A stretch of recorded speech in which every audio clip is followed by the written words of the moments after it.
నమస్తే, welcome to wide angle. రండి, కదలి రండి, కలసి పోరాడదామంటూ సోనియాతో సహా కీలక పార్టీ నేతలకు మమతా బెనర్జీ ఓ లేఖ రాసేశారు. రాజ్యాంగ వ్యవస్థలను నాశనం చేస్తోంది కమలం పార్టీ మీద కథనానికి ఇదే సరైన సమయం అంటున్నారు. ఈ లేఖే రాజకీయ వర్గాల్లో హాట్ టాపిక్ అవుతోంది. సరిగ్గా రెండో దశ పోలింగ్కు ముందు దీదీ ఎందుకు ఇలాంటి లేఖ రాసినట్టు? మమతా వ్యూహాలేంటి? ఎన్నికల వేళ మమతా బెనర్జీ కొత్త అస్త్రం. బీజేపీయేతర పార్టీలను ఏకం చేసే ప్రయత్నం. సోనియా సహా కీలక నేతలకు దీదీ లేఖ. దీదీ రాసిన లేఖ వెనుక వ్యూహమేంటి? బెంగాల్ ఎన్నికలు నువ్వా నేనా అన్నట్లు సాగుతున్నాయి. నందిగ్రామ్ చుట్టే తిరుగుతోంది రాజకీయమంతా. మూడోసారి అధికారం చేజిక్కించుకుంటామని దీదీ, 200కు పైగా స్థానాల్లో విజయం సాధిస్తామని బీజేపీ పట్టుదలతో కనిపిస్తున్నాయి. దీంతో బెంగాల్ దంగల్పై దేశవ్యాప్తంగా ఆసక్తి కనిపిస్తోంది. బెంగాల్తో సహా 5 రాష్ట్రాల్లో ఎన్నికలు జరుగుతూ ఉండగా సార్వత్రిక ఎన్నికలకు క్వార్టర్ ఫైనల్ లాంటి ఫైట్లో పైచేయి ఎవరిదన్న దానిపై చర్చ జరుగుతోంది. నిజానికి ఈ ఎన్నికలు దేశ భవిష్యత్ రాజకీయాలను మార్చేయడం ఖాయమన్న అంచనాలు వినిపిస్తున్నాయి. ఈ ఫలితాల ఆధారంగానే బీజేపీకి వ్యతిరేకంగా పార్టీలన్నీ ఏకం కావాలా లేదా అన్నది ఆధారపడి ఉంటుంది. అయితే ఇలాంటి అంచనాలు వినిపిస్తున్న తరుణంలో దీదీ రాసిన లేఖ కొత్త చర్చకు దారితీస్తోంది. పార్టీ ముఖ్యులంతా కమలం గూటికి చేరిపోయారు. బీజేపీ దూకుడు మీద కనిపిస్తోంది. ఇలాంటి సమయంలో కీలక రాజకీయ సమరాన్ని ఎదుర్కొంటున్న తృణమూల్ అధినేత మమతా బెనర్జీ జాతీయ రాజకీయాల దిశగా వ్యూహాత్మకంగా ఓ అడుగు ముందుకేశారు. బెంగాల్లో ఇప్పటికే 2 దశల ఎన్నికలు ముగిశాయి. BJP, TMC హోరహోరీగా తలపడుతున్నాయి. 2 పార్టీల నేతల విమర్శలు, దాడులతో రణరంగాన్ని తలపిస్తోంది బెంగాల్. ఇలాంటి పరిస్థితుల్లో సోనియా గాంధీ, ఏపీ సీఎం జగన్తో సహా బీజేపీయేతర పార్టీల నేతలకు కీలక విజ్ఞప్తి చేశారు. భారత ప్రజాస్వామ్యం, రాజ్యాంగాన్ని బీజేపీ ఖూనీ చేస్తోందని, ఆ పార్టీకి వ్యతిరేకంగా మనమంతా ఏకమవ్వాల్సిన సమయం వచ్చిందని తెలిపారు. బీజేపీని ఎదుర్కొనేందుకు అనుసరించాల్సిన వ్యూహంపై చర్చించేందుకు భేటీ అవుదామని ప్రతిపాదించారు. లేఖలో ముఖ్యంగా 7 అంశాలు ప్రస్తావిస్తూ బీజేపీ మీద యుద్ధానికి కలిసిరండి అంటూ పిలుపునిచ్చారు దీదీ. ప్రజాస్వామ్యం పెద్ద ప్రమాదంలో పడిందని, రాజ్యాంగం, సమాఖ్య వ్యవస్థపైన మోదీ నేతృత్వంలోని బీజేపీ చేస్తున్న దాడులకు వ్యతిరేకంగా సమైక్యంగా, సమర్థంగా పోరాడేందుకు సమయం ఆసన్నమైందంటూ లేఖలో దీదీ పిలుపునిచ్చారు. అందరం కలిసి దేశ ప్రజలకు విశ్వసనీయ ప్రత్యామ్నాయాన్ని అందించాలి, ఇందుకు కలిసి రావాలని కోరుతున్నానంటూ ఫ్రంట్ ప్రస్తావన తీసుకొచ్చారు. మమతా బెనర్జీ లేఖ రాసిన వారిలో కాంగ్రెస్ అధినేత్రి సోనియా గాంధీ, ఎన్సీపీ అధినేత శరద్ పవార్, డీఎంకే అధినేత Stalin, Shiv Sena chief Uddhav Thackeray, Telangana CM KCR, AP CM YS Jagan, BJD chief Naveen Patnaik, Samajwadi party నేత అఖిలేష్ యాదవ్, ఆర్జేడీ నేత తేజస్వి యాదవ్, ఆమ్ ఆద్మీ పార్టీ అధినేత అరవింద్ కేజ్రీవాల్, సిపిఎంఎల్ నేత దీపాంకర్ భట్టాచార్య ఉన్నారు. మమతా బెనర్జీకి జమ్మూ కాశ్మీర్ మాజీ సీఎం, పీడీపీ అధినేత్రి మెహబూబా ముఫ్తీ మద్దతు పలికారు. ప్రజాస్వామ్యాన్ని, దాని విలువను రక్షించుకునేందుకు ప్రతిపక్ష పార్టీలు ఏకం కావటం అత్యవసరమంటూ ట్వీట్ చేశారు. ఆర్టికల్ 370 రద్దు, జమ్మూ కాశ్మీర్ విభజనను సూచిస్తూ ఆరోపణలు చేశారు. తన మెజారిటీని ఉపయోగించి బిల్లులను బీజేపీ ఎలా ఆమోదించుకుంటోంది, ప్రత్యర్థులను ఎలా తోసిపుచ్చుతోందో దేశ రాజధాని ప్రాంత సవరణ బిల్లు సూచిస్తోందంటూ ఆరోపణలు గుప్పించారు. ఇక అటు దీదీ లేఖ ఇప్పుడు రాజకీయ వర్గాల్లో తీవ్ర చర్చనీయాంశంగా మారింది. ఏ పార్టీ నుంచి ఎలాంటి స్పందన వస్తుందన్న ఆసక్తి ప్రతి ఒక్కరిలో కనిపిస్తోంది. బెంగాల్ ఎన్నికల ఫలితాల తర్వాత సీన్ మరింత రసవత్తరంగా మారడం ఖాయమన్న అభిప్రాయాలు వ్యక్తమవుతున్నాయి. అయితే లేఖ వెనుక దీదీ మరో వ్యూహం ఉందని మరికొందరు అంచనా వేస్తున్నారు. బెంగాల్లో బీజేపీని అడ్డుకోవడానికి మమతా బెనర్జీ అన్ని రకాల అస్త్రాలను ఉపయోగిస్తున్నారు. ఇలాంటి సమయంలో సరిగ్గా రెండో దశ పోలింగ్కు ముందు సోనియాకు మమత రాసిన లేఖ హాట్ టాపిక్ అవుతోంది. ఎన్నికల తర్వాత అవసరమైతే కాంగ్రెస్ తో పాటు ఇతర పార్టీలను కూడా కలుపుకొని ప్రభుత్వాన్ని ఏర్పాటు చేసేందుకు మమత సిద్ధంగా ఉన్నట్టు లేఖ ద్వారా తెలుస్తుందన్న అభిప్రాయాలు వినిపిస్తున్నాయి. సీనియర్లతో పాటు కీలక నేతలు బీజేపీ తీర్థం పుచ్చుకోవడంతో తృణమూల్ కొంత బలహీనపడింది. కోల్పోయిన బలాన్ని తిరిగి తెచ్చుకోవడానికి అవసరమైతే కాంగ్రెస్ తో కలిసి ప్రభుత్వాన్ని ఏర్పాటు చేసేందుకు సిద్ధంగా ఉన్నట్టు తెలిపేందుకు లేఖ ద్వారా చెప్పాలనుకుంటున్నారా అన్న చర్చ కూడా జరుగుతోంది. కాంగ్రెస్ పరిస్థితి దారుణంగా ఉంది. వామపక్షాల అడ్రస్ గల్లంతవుతోంది. ప్రభుత్వ విధానాలను ప్రశ్నించేందుకు ప్రతిపక్షంగా సింగిల్ పార్టీ లేకుండా పోయింది ఇప్పుడు. మరి ఇలాంటి తరుణంలో ప్రాంతీయ పార్టీలని ఏకం కావాల్సిన అవసరం ఉందా? ఒకవేళ కలిసినా ఆ కూటమి భవిష్యత్ ఎలా ఉండే అవకాశాలుంటాయి?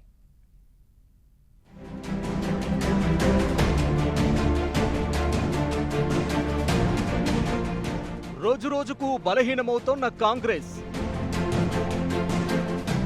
అసలే కనిపించకుండా పోయిన వామపక్షాల ప్రభావం,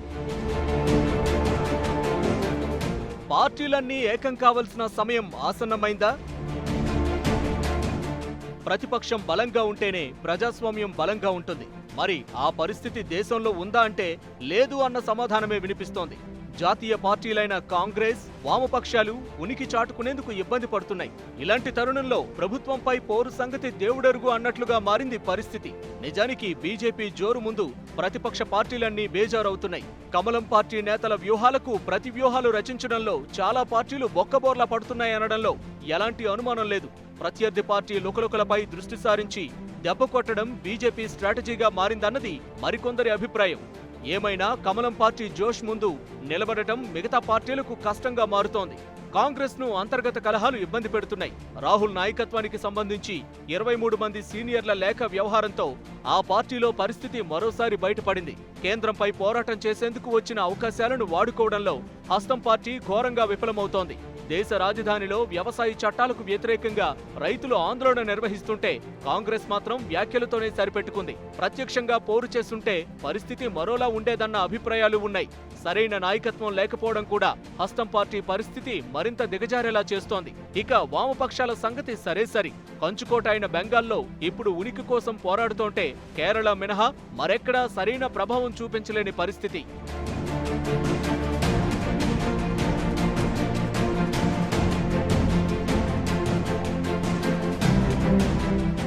బీజేపీకి టగ్ ఆఫ్ వార్ ఇవ్వగలిగే సింగిల్ పార్టీ లేదు ఇప్పుడు దేశంలో.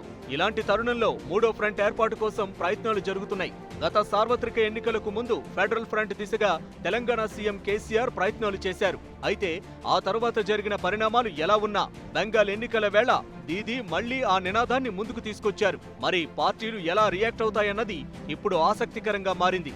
బలమైన ప్రతిపక్షం ఉన్నప్పుడే బలమైన పాలన సాగుతుందన్నది నిజం. అయితే ఒక్కో రాష్ట్రంలో రాజకీయం ఒక్కోలా ఉంటుంది. ప్రాంతాన్ని బట్టి పరిస్థితుల ఆధారంగా డిమాండ్లు మారుతూ ఉంటాయి. అలాంటిది మరి ప్రాంతీయ పార్టీలన్నీ ఏకమవుతాయా అన్నది ప్రశ్నగా మారింది. కలిసి నడుద్దాం, కమలం పార్టీపై కలిసి పోరాడేందుకు వ్యూహాలు సిద్ధం చేస్తామన్న దీదీ పిలుపునకు బీజేపీయేతర పార్టీల్లో ఎందరూ మద్దతు పలుకుతారన్నది ఇప్పుడు ఆసక్తికరంగా మారింది. దేశం మొత్తం కాషాయమయం చేయాలని కమలం పార్టీ కంకణం కట్టుకుంది. దీనికోసం పొత్తులకు ఎత్తులకు సిద్ధమంటోంది. ఫుల్ జోష్లో కనిపిస్తున్న బీజేపీని అడ్డుకునేందుకు ప్రాంతీయ పార్టీలు సిద్ధంగా ఉన్నాయా అన్నది ఇప్పుడు $1 మిలియన్ ప్రశ్న. అయితే ఒకవేళ అన్ని పార్టీలు కలిసొచ్చి ఫ్రంట్గా ఏర్పడి ఒకవేళ విజయం సాధించినా సీట్లు, స్థానాల విషయానికి సంబంధించి భవిష్యత్తులో మరిన్ని సమస్యలు మొదలయ్యే అవకాశాలున్నాయని రాజకీయ విశ్లేషకులు అంటున్నారు. ముఖ్య ప్రాబ్లం ఏంటంటే పార్టీలన్నీ వీక్గా ఉండనా, ఐకమత్యం కోసం ఎతికిన నాయకత్వం ఎవరికి ఇవ్వాలి? ఈవేళ అపోజిషన్లో వచ్చిన ప్రాబ్లం ఏంటంటే మొన్న ఎలక్షన్ 2019 ముందర కూడా చూసింది. ఒక వర్గం రాహుల్ గాంధీ గారు వెనకాల ఆయన ప్రధానమంత్రి క్యాండిడేట్ అనగానే ఇంకో వర్గం బీజేపీకి వ్యతిరేకంగా ఉన్న తెలంగాణ, ఆంధ్ర, ఒరిస్సా చాలా రాష్ట్రాల్లో మనం కాంగ్రెస్ పార్టీకి బలం ఎత్తుకివ్వాలని యూనిటీ రాలేదు. ఇప్పుడు మమతా బెనర్జీ ఏం ఉత్తరం రాసినా ఏం చెప్పినా May 2 ఆమె గెలిచి బయటకు వస్తే ముఖ్యమంత్రి అవుతే అప్పుడు విశేషమైన బలంతో ఈ ప్లాన్ మీద వెళ్ళొచ్చు. బీజేపీయేతర జాతీయ పార్టీలు ఇప్పుడు బలహీనంగా కనిపిస్తున్నాయి. ప్రభుత్వ విధానాలు ప్రశ్నించేందుకు బలమైన సింగిల్ పార్టీ లేదిప్పుడు. ఇలాంటి తరుణంలో మమత ఇచ్చిన పిలుపు ఎలాంటి ప్రభావం చూపించబోతుంది, రాజకీయాన్ని ఎలాంటి మలుపు తిప్పబోతోందన్నది ఆసక్తికరంగా మారింది. మమత లేఖపై దేశ రాజకీయాల్లో ఆసక్తికరమైన చర్చ జరుగుతోంది. మరి దీదీ ఇచ్చిన పిలుపు దేశ రాజకీయాలను కీలక మలుపు తిప్పబోతోందా? బెంగాల్ ఎన్నికల తర్వాత అసలేం జరగబోతోంది? దీదీతో కలిసి నడిచేందుకు ఏ పార్టీలు ముందుకొచ్చే అవకాశం ఉంది? రాజకీయం మరింత రసవత్తరంగా మారబోతుందా? బెంగాల్ ఎన్నికల ఫలితాల తరువాత ఏం జరగబోతోంది? అసలు లేఖ ద్వారా దీదీ ఏం చెప్పాలనుకున్నారు? బెంగాల్తో పాటు 5 రాష్ట్రాల ఎన్నికల ఘట్టం ముగిసిన తరువాత కేంద్రంలో బీజేపీకి వ్యతిరేకంగా ప్రధాన ప్రతిపక్షాలన్నీ ఏకమయ్యే అవకాశాలు కనిపిస్తున్నాయి. దాదాపుగా అన్ని పార్టీలకు బీజేపీ ఉమ్మడి శత్రువుగా మారడంతో ఎన్నికలయ్యాక ఫ్రంట్ ఏర్పాటు ప్రక్రియకు శ్రీకారం పడే దిశగా కార్యాచరణ మొదలయ్యే అవకాశాలున్నాయని తెలుస్తోంది. ఈసారి కూడా గెలుపుపై ధీమాగా ఉన్న మమత ఈ విపక్షాల ఐక్యతను కేంద్ర బిందువుగా మారే ప్రయత్నాన్ని ఈ లేఖ ద్వారా చేశారని రాజకీయ పరిశీలకులు భావిస్తున్నారు. అయితే మరి ఇప్పుడు దీదీ పిలుపునకు ఎంతమంది స్పందిస్తారన్నది ఆసక్తికరంగా మారింది.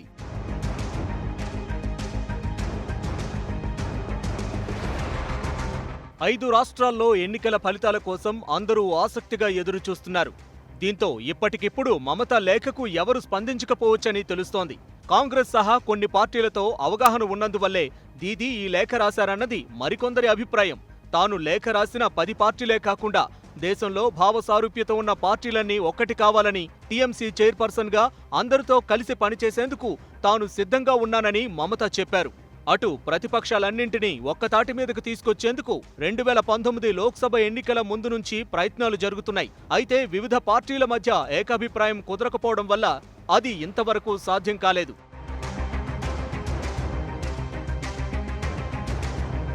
ఇప్పటి వరకు ఒక లెక్క, ఇప్పుడొక లెక్క.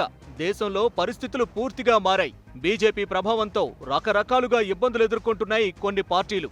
మరోవైపు కాంగ్రెస్, లెఫ్ట్ పార్టీలు కూడా వీక్ అవుతూ ఉండడంతో ప్రత్యామ్నాయం ఏర్పడేందుకు ఇది సరైన సమయమన్న విశ్లేషణలు వినిపిస్తున్నాయి. బీజేపీ పాలనపై దేశంలోని వివిధ వర్గాల్లో తీవ్ర వ్యతిరేకత ఇందుకు కారణమని, లేఖను రాయడం వెనుక కూడా ఆంతర్యం ఇదేనని పలువురు విశ్లేషిస్తున్నారు. పార్లమెంట్లో ప్రస్తుతం బీజేపీకి 300 మంది లోక్సభ సభ్యులుండగా ఆ పార్టీ మిత్రపక్షాల్లో జేడీయూకు 16, లోక్ జనశక్తికి 6, అప్నాదళ్కు 2 సభ్యులున్నారు. మమత తన లేఖలో బిజు జనతాదళ్, బీఎస్పీ పేర్లను ప్రస్తావించలేదు. ఈ 2 పార్టీలకు కలిసి 22 మంది సభ్యుల మద్దతున్నప్పటికీ మాయావతి, నవీన్ పట్నాయక్లను ఆమె నమ్మదగ్గ మిత్రపక్షాలుగా భావించడం లేదని రాజకీయ వర్గాలు అంటున్నాయి.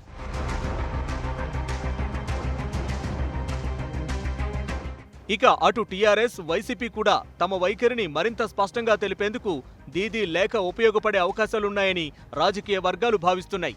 గత పార్లమెంట్ ఎన్నికలకు ముందు ఎన్డీఏ, యూపీఏకు ప్రత్యామ్నాయం కోసం మరో వేదిక ఉండాలంటూ ప్రయత్నాలు చేసిన తెలంగాణ సీఎం కేసీఆర్ ఇప్పుడు ఎలాంటి నిర్ణయం తీసుకుంటారన్నది ఆసక్తికరంగా మారింది. ఫెడరల్ ఫ్రంట్ పేరుతో వివిధ రాష్ట్రాలకు చెందిన ప్రాంతీయ పార్టీల అధినేతలతోనూ చర్చలు జరిపారు. అయితే ఇప్పుడు మమత కూడా అదే అభిప్రాయాన్ని వ్యక్తం చేయడంతో ప్రాంతీయ పార్టీగా గులాబీ పార్టీ అధినేత ఎలాంటి నిర్ణయం తీసుకుంటారో అన్న చర్చ వినిపిస్తోంది. జాతీయ రాజకీయాల తలుపులు తెరిచి ఉంచుకున్న కేసీఆర్ 5 రాష్ట్రాల ఎన్నికల ఫలితాల తరువాత ఓ నిర్ణయం తీసుకునే అవకాశం ఉంది. ఫ్రంట్ గురించి దీదీతో గతంలో చర్చలు జరిపినా ఇప్పుడు ఆచితూచి వ్యవహరించే అవకాశాలున్నాయి. ఇక మరోవైపు కాంగ్రెస్ కు కూడా మమత లేఖ రాశారు. హస్తం పార్టీతో కేసీఆర్ పనిచేసే అవకాశాలు లేవు. ఇలాంటి పరిస్థితుల్లో గులాబీ బాస్ నిర్ణయం ఏంటన్న ఆసక్తి ప్రతి ఒక్కరిలో కనిపిస్తోంది.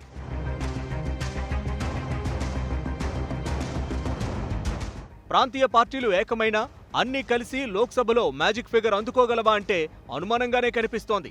లోక్సభలోని 543 సీట్లలో ప్రతిపక్షాలు బలంగా ఒక్కటిగా చేరితే 150 మందికి పైగా ఎంపీలు సంఘటితం కావచ్చని విశ్లేషకులు అంటున్నారు.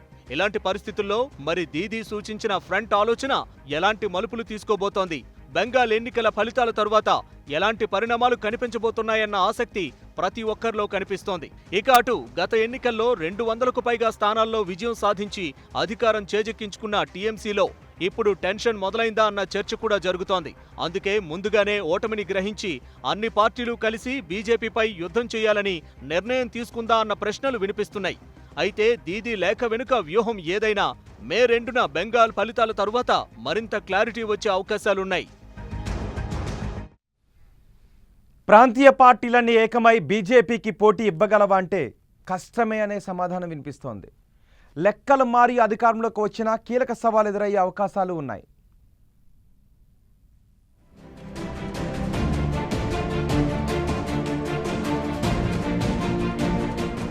కాంగ్రెస్, బీజేపీపై ఆధారపడిని ఫెడరల్ ఫ్రంట్ ఏర్పాటు చేస్తామని కేసీఆర్ గతంలో దేశవ్యాప్తంగా పర్యటించారు. వివిధ పార్టీల నాయకులతో వరుస సమావేశాలు కూడా నిర్వహించారు. అయితే ఆ తరువాత ప్రయత్నాలు నెమ్మదించినా జాతీయ రాజకీయాలను ఎప్పుడూ పరిశీలిస్తూనే ఉన్నారాయన. అయితే ఇప్పుడు మమత కూడా అదే విజ్ఞప్తి చేస్తున్నారు. కాంగ్రెస్ లేకుండా కూటమి అని కేసీఆర్ అంటే కాంగ్రెస్ తో కలిసి ఫ్రంట్ అంటున్నారు దీది. కేంద్రంలో బీజేపీ ప్రభుత్వానికి వ్యతిరేకంగా కలిసి నడుద్దామంటూ విజ్ఞప్తి చేస్తున్నారు. ఇలాంటి పరిస్థితుల్లో ప్రాంతీయ పార్టీలన్నీ ఏకమై కేంద్రంలో ప్రభుత్వం ఏర్పాటు చేయగలవా, సాధ్యమా కాదా అన్న చర్చ రాజకీయ వర్గాల్లో వినిపిస్తోంది.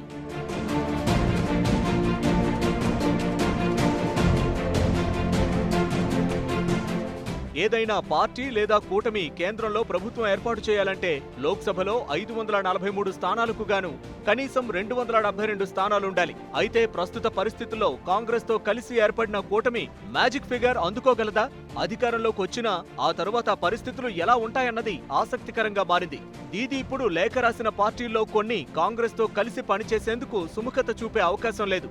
ఇలాంటి తరుణంలో ఈ ఫ్రంట్ ముందుకు సాగుతుందా లేదా అన్నది ఆసక్తికరంగా మారింది. దీంతో పాటు ఈ కూటమికి ఎవరు నాయకత్వం వహిస్తారు, భాగస్వామ్య పక్షాల మధ్య ఏకాభిప్రాయం సాధించడం, సుస్థిర ప్రభుత్వంపై జనాలకు నమ్మకం కలిగించడం, ఎన్నికల తరువాత కూడా భాగస్వామ్య పక్షాలన్నీ ఐక్యంగా ఉండగలగటం లాంటి అంశాల్లో కూటమికి సవాళ్లుగా మారనున్నాయి.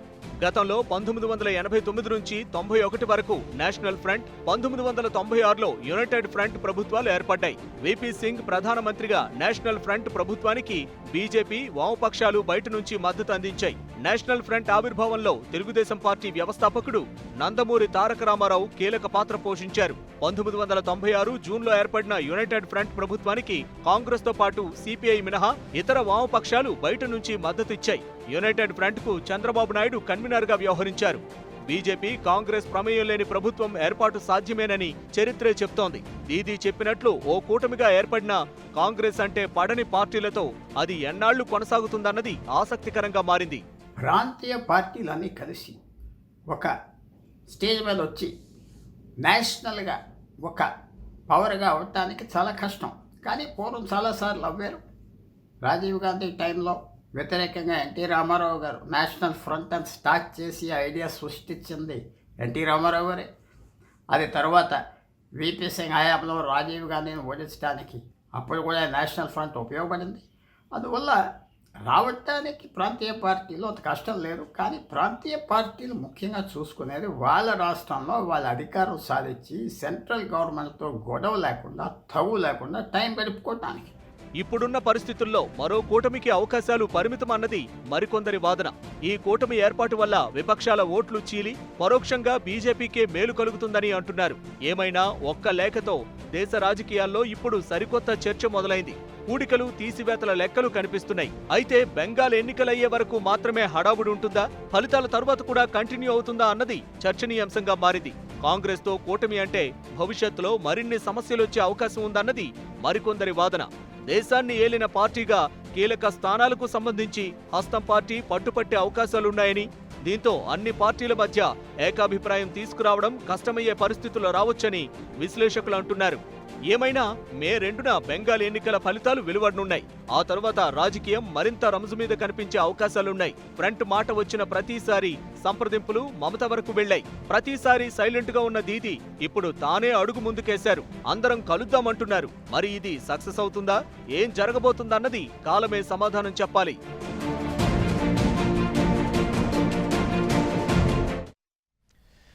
ఇది ఇవాల్టి వైడ్ యాంగిల్.